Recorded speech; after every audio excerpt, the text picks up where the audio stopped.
The US isn't just giving Ukraine equipment for free.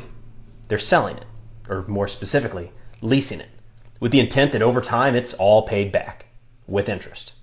The Ukraine Democracy Defense Lend-Lease Act of 2022 draws a lot of similarities to the original, the Lend-Lease Act that went into effect in 1941 during World War II.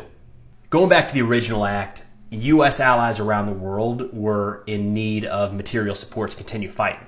We're talking tanks, planes, ammunition, food, gas, everything. And the U.S., protected by two bodies of water, was in a position to say, we'll do it, but on our terms. Generally speaking, those terms were that the U.S. had final say on what was or wasn't sent.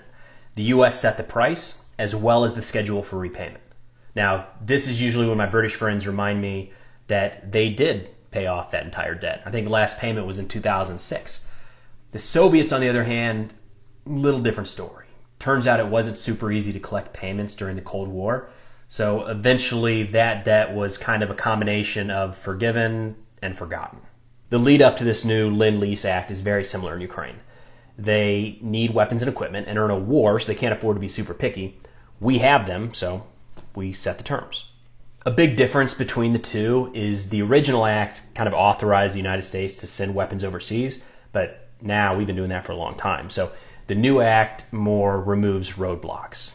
It does things like increases the amount of things that can be sent and extends the repayment period beyond the traditional 5 years.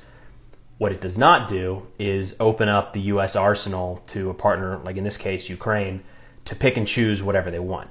At the end of the day, the U.S. still has final say on what is or isn't sent.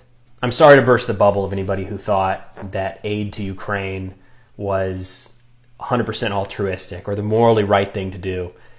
There might be some of that for sure, but at the government level, there's also a transactional piece that's worth thinking about.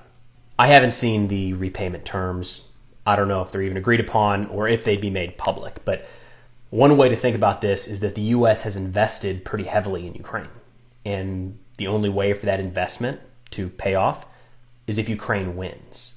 So it's kind of like a financial incentive on top of the military, political, and humanitarian ones that are already there.